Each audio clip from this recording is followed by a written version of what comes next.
বলে আসবো আসবো, সময় হইলে আসবো, সময় হইলে, আর সময় হইলে আসবো কখন? আমার যখন সময় তখন যদি তোমার না পাই, পরে পাই আমি কি করবো? তাহলে চলো তোমার বাইরে যেতে নাই, আমরা দুইজন মিলা একটু এনজয় করি। এরকম করতে করতে দেখা গেল যে দেবরের সাথে আমার একটা রিলেশন জড়াই গেল। দেবর আমার অনেক পছন্দ করে, আমি দেবর অনেক পছন্দ করি। এরকম করতে করতে অনেক দিন হয়ে গেল। তখন আমার হাজবেন্ড ফোন দিছে, বলতেছে কেমন আছো তুমি? বলতেছে হ্যাঁ ভালো আছি। কেমন ভালো আছি জানো না? তোমার ছাড়া কেমন থাকতে পারি? তুমি তো আমার কোনো খবরই নাও না, যে আমি কি চাই না চাই। আমার নিয়ে ভাবো তুমি? মানুষকে টাকা দিয়ে সবকিছু হয়? তুমি টাকার পিছনে পড়ে থাকো। আমার ভাবার টাইম নেই তোমার কাছে, আমার কোনো মূল্যই নেই। এরকম করতে করতে দেবরের সাথে চলতেছে অনেক দিন হয়ে গেছে। এখন হঠাৎ করে দেখি যে আমি প্রেগনেন্ট। তো আমার হাজবেন্ড তো 6 মাস ধরে আসে না বাড়িতে। 6 মাস ধরে বাড়িতে আসে না। ওই 6 মাস আমি আমার দেবরের সাথে মানে এনজয় করতেছি, চলতেছি, ফিরতেছি, খাইতেছি, এই একই।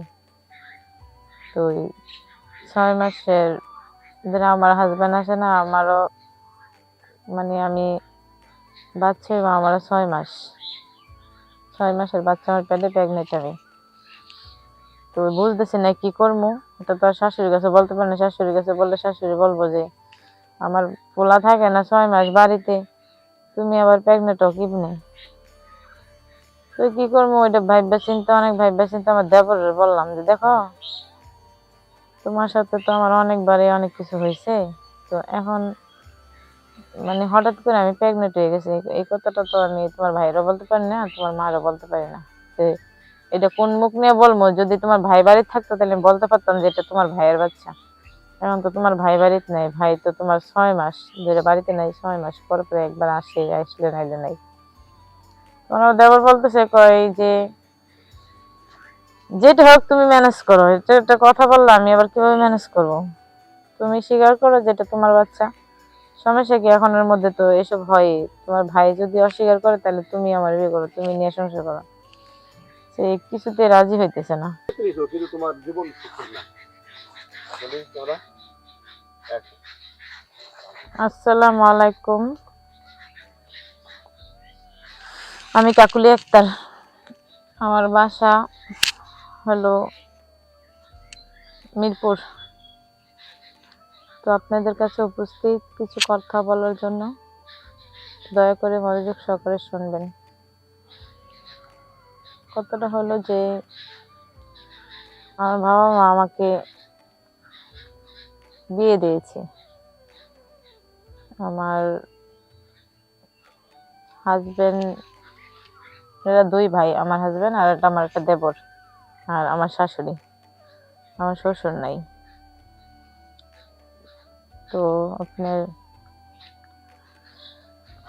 হাজবেন্ড চাকরি করেছে রংপুর, আর আমি বাড়িতে থাকি, আমার দেবর থাকে, শাশুড়ি থাকে।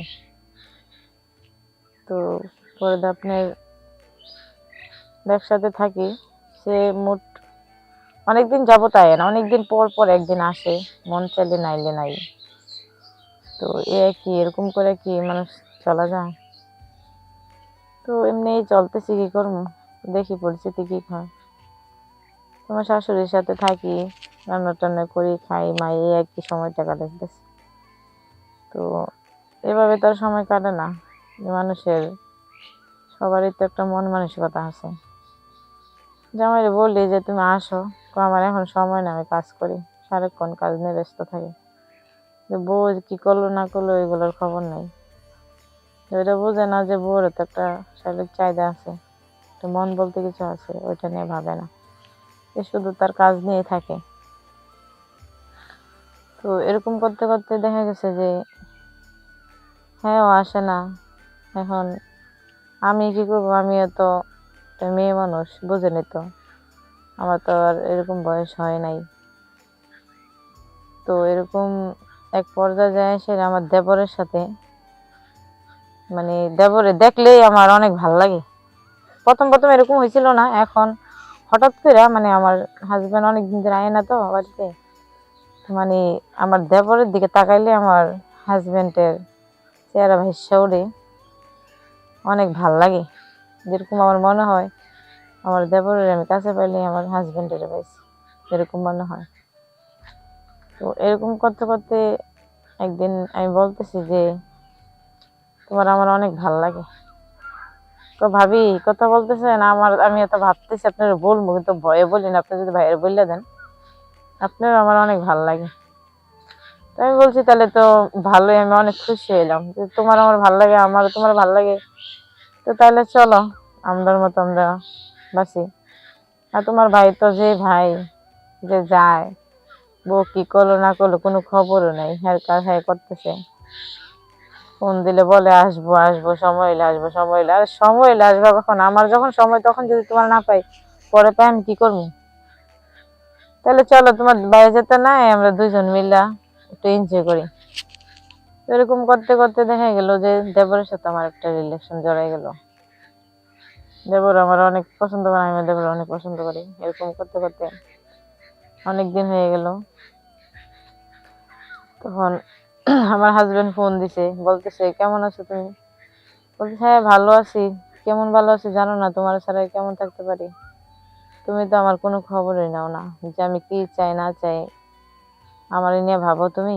মানুষকে টাকা দিয়ে সবকিছু হয়? তুমি টাকার পিছনে পড়ে থাকো। আমার ভাবার টাইম নেই তোমার কাছে, আমার কোনো মূল্যই নেই। এরকম করতে করতে দেবরের সাথে চলতেছে অনেক দিন হয়ে গেছে। এখন হঠাৎ করে দেখি যে আমি প্রেগনেন্ট। তো আমার হাজবেন্ড তো 6 মাস ধরে আসে না বাড়িতে। 6 মাস ধরে বাড়িতে আসে না। ওই 6 মাস আমি আমার দেবরের সাথে মানে এনজয় করতেছি, চলতেছি, ফিরতেছি, খাইতেছি, এই একই। তো ওই 6 মাসের ধরে আমার হাজবেন্ড আসে না, আমারও মানে আমি বাচ্চা এবং আমারও 6 মাস, 6 মাসের বাচ্চা আমার পেটে, প্রেগনেন্ট আমি। তো বুঝতেছি না কি করবো। এটা তো আর শাশুড়ির কাছে বলতে পারি না। শাশুড়ির কাছে বললে শাশুড়ি বলবো যে আমার পোলা থাকে না 6 মাস বাড়িতে, তুমি আবার প্রেগনেন্ট হও কিভাবে? তো কি করবো, ওইটা ভাইবা চিন্তা, অনেক ভাইবা চিন্তা আমার দেবরের বললাম যে দেখো তোমার সাথে তো আমার অনেকবারই অনেক কিছু হয়েছে। তো এখন মানে হঠাৎ করে আমি প্রেগনেন্ট হয়ে গেছি, এই কথাটা তো আমি তোমার ভাইয়েরও বলতে পারি না, তোমার মারও বলতে পারি না। তো এটা কোন মুখ নিয়ে বলবো? যদি তোমার ভাই বাড়িতে থাকতো তাহলে আমি বলতে পারতাম যে এটা তোমার ভাইয়ের বাচ্চা। এখন তো তোমার ভাই বাড়িতে নাই, ভাই তো তোমার 6 মাস ধরে বাড়িতে নাই। 6 মাস পর পরে একবার আসে, আসলে নাইলে নাই। তোমার দেবর বলতেছে কয় যে যেটা হোক তুমি ম্যানেজ করো। এটা একটা কথা বললাম, আমি আবার কিভাবে ম্যানেজ করব? তুমি স্বীকার করো যেটা তোমার বাচ্চা, সমস্যা কি? এখন এর মধ্যে তো এসব হয়। তোমার ভাই যদি অস্বীকার করে তাহলে তুমি আমার বিয়ে করো, তুমি নিয়ে সংসার করো।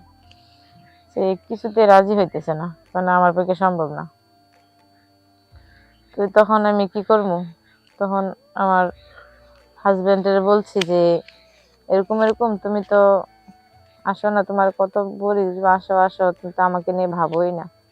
এখন তো একটা মানে একটা সমস্যা হয়ে গেছে। কি সমস্যা? যে তোমার ভাইয়ের সাথে মানে তোমার ভাইয়ের দিকে তাকালে আমি তোমারে দেখি, তো এই ভাবতে ভাবতে তোমার ভাইয়ের সাথে আমার একটা রিলেশন হয়ে গেছে। এরকম করতে করতে তোমার ভাইয়ের সাথে অনেক কিছু হয়ে গেছে, তার মধ্যে আমি প্রেগনেন্ট হয়ে গেছি। এখন তো আমি কি করে যে তোমার বলি বুঝতেছি না, না বললে তো উপায় নেই। এই কথা শোনার পর বলতেছে কয় তাইলে তুই তো আমার ভাইয়ের সাথে এরকম করলে তুই তো আমার ভাইয়ের নিয়ে থাক, আমি এইখানেই থাকি। আর এটা কি কথা বলো? তুমি তো শুধু তো শুধু টাকার পিছনে পড়ে থাকো, আমার নিয়ে তো ভাবার টাইমই নাই। তুমি একবার কি চিন্তা করছো? আমার তো একটা ইচ্ছা বাবা আছে, আমার তো একটা শারীরিক চাহিদা আছে। তো আসলে বলতে কি, টাকা দিয়ে সবকিছু হয় না। সবাই দেখি যে টাকার পিছনে পড়ে থাকে, টাকা দিয়ে কি সবকিছু সমাধান হয়? যেরকম আমার হাজবেন্ড তো যে রংপুর থাকে, 6 মাসে একবার আসে নাইলে নাই। একবার তো ভাবে না যে আমার বড় তো একটা চাহিদা আছে। তো আমার যে চাহিদাটা আমি এটা কারে দিয়ে পূরণ করি? দেবর দেখলাম, দেবর আসলে মানুষকে এখন নিজের চাহিদা পূরণ করতে চায় সেরা। এখন দেখা গেছে যে হাজবেন্ডও হারাইলাম, দেবরও বলতেছে এই পাপের বাগি দেখায় নিত না, কারণ আমার পক্ষে সম্ভব না। স্বামী বলতেছে আমি তোমার নিয়ে খাইতাম না। এখন আমি কি করি? আমি যে কোথায় যাই আমি বুঝতেছি না, কিছু মাথায় কিছু কাজ করতেছে না। তো অন্যের ফসল নিয়ে আমি এখন পাগলের মতো ঘুরি। তো এ আর কি যে নিজের শারীরিক চাহিদা পূরণ করতে যায় যে আমরা মেয়েরা যে মাঝে মধ্যে ভুল কাজগুলো করি, এইগুলা কিন্তু আসলে ঠিক না। ধৈর্য মুহূর্তের গুণ, ঠিক আছে? ধৈর্য ধরে থাকো, ধৈর্যর ফল অনেক মিষ্টি হয়। তো সকল বোনেরা বলতেছি যে আমি যে কাজ করছি, ঠিক আছে, এরকম ভুল নিজের শারীরিক চাহিদা পূরণ করতে যায় তোমরা এরকম ভুল কেউ করো না। এই আর কি। তো সকলে ভালো থাকবেন। আসসালামু আলাইকুম।